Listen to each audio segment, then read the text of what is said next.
Hey, what's going on, guys? Mush back at it with another video. Want to take a look at the best pre-built options that are available on Amazon right now. I stopped following the pre-built market for a little bit just because I got busy with some other stuff. But recently I've been following the pre-built market and just the GPU market in general, and my god, has it gotten so much worse. Like, it was bad before, but it was always going to be a push or go kind of thing. Like, are you just going to push the day of getting your PC back and back until things are going to normalize, or are you just going to buy it?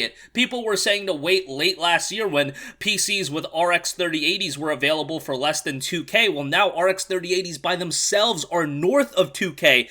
Get that. A pre-built with an RX 3080, probably 7 to 8 months ago, you could get for under 2K. Now the GPU itself is over 2K. Stuff is crazy, but hey, it is what it is. If you guys want a pre-built PC right now, I'm going to give you guys some options. Before we get into the main 5, I just want to say, if you do want a PC that is just for, playing Counter-Strike, League of Legends, games like that, and you want to go a lower-end option that's relatively cheap, I found this gaming PC on Amazon with an Intel i5 3.10 GHz, 8GB RAM, 1TB hard drive, Windows 10 installed, and a GeForce GTX 650 for $480, which I guess is okay because Windows would be like $100, and then, you're getting it for $380. The only thing is, also be weary of like other PCs because there are literally PCs listed with a GT 730, yes, a GT 730 for $1,000. Yeah, if anybody bought that, press F to pay respects now. But nevertheless, let's take a look at some of these other options. At $880, we have the ASUS Strix GL10DH with an AMD Ryzen 5 3400G, a GeForce GTX 1650, 8GB of DDR4 RAM, and a 512GB PCI SSD.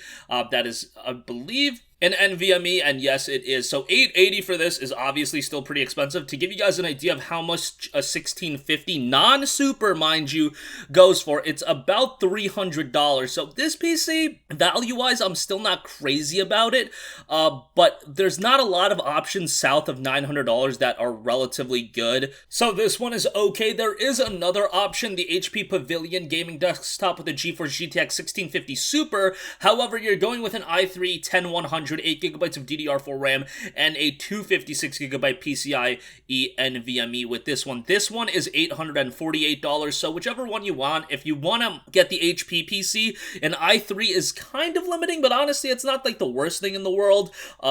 The 256 gigabytes is going to be a problem, but even 512 gigs is probably going to be a problem for most people, so you might want to get some external storage or something like that, but those are the options south of $900. Okay, over $900, $950 will get you a CyberpowerPC Gamer Xtreme VR Gaming PC, Intel i5 10400F 2.9 GHz, GeForce GTX 1660 Super at 6GB and 8GB of DDR4 RAM, and you get a 500GB NVMe SSD here. $950 for that is what it is. Let us give you guys the price of the GeForce GTX 1660 Super. I believe it is quite high, and yes, it will rock you about $700 over on eBay. $600 to $700, $650 to $700 really. The cheapest I'm seeing right now is $650.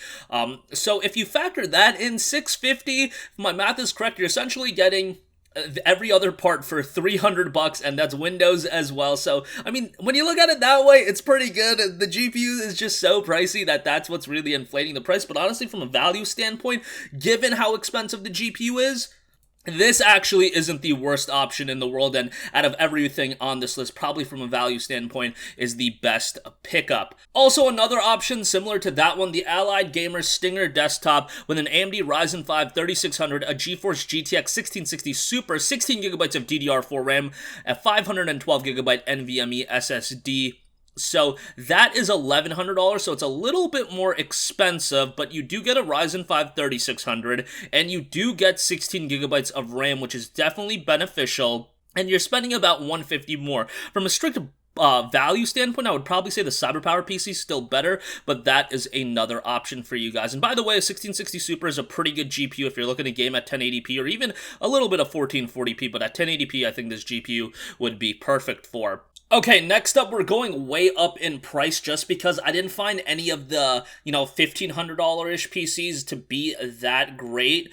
But the Skytech Chronos gaming PC with an AMD Ryzen 5 5600X 3.7 GHz, an AMD RX 6800 with 16 gigabytes of GDDR6, 16 gigabytes of DDR4 RAM, a 1 terabyte NVMe SSD, and a 650-watt gold power supply as listed is $2,000. So if you actually look it up, the AMD 6800 is actually going for around $1,500 to $1,700. So that is a significant portion of the GPU or of the entire PC that this is covering. So if you factor it in at even $1,500, that's $500 for every other part. And if you look at every other part, that's pretty good for $500. Windows, terabyte NVMe SSD, Ryzen 5 5600X, 16 gigabytes of RAM, of course.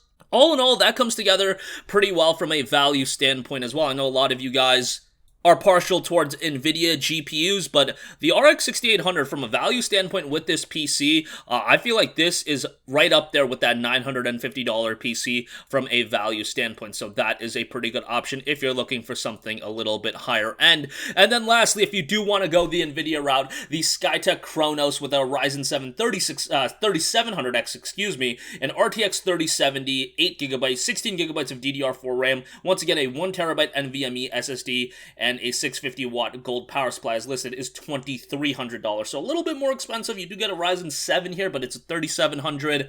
But this would be really solid. If you're gaming at 1080p, it's going to do insanely well, and then you can definitely bump it up to 1440p, and even 4K in a lot of games. So $2,300 for this is another one that I wanted to put on this list. But that's going to wrap up this one. I know, guys, it's hard out here. We thought it was hard 7 to 8 months ago. Man, it's even harder now. But hopefully things do cool off as, now seemingly there is light at the end of the tunnel. Hopefully things get better. But I've been saying hopefully for probably 9 months now, so take that with a grain of salt. But that's going to wrap up this one. If you guys have a request for a future video, comment section is where you can put that, and I will catch you guys in the next one. Peace out. Hey, what's going on, guys? Mush here again. Hope you enjoyed the video. As you guys might know, YouTube's notification system is sometimes a little bit wonky, even if you're subscribed to the channel. Maybe you're not abundantly aware that I uploaded a video. To remedy that situation, make sure you hit the bell notification button. This way, whenever I upload a new video, and I try to upload as consistently as possible, you will be notified directly of the upload, and you can watch it as soon as it goes live. I would really appreciate if you guys hit that button so you can stay up to date with all of the content I'm posting. But as always, guys, thanks for watching, and I'll catch you guys in the next one. Peace out.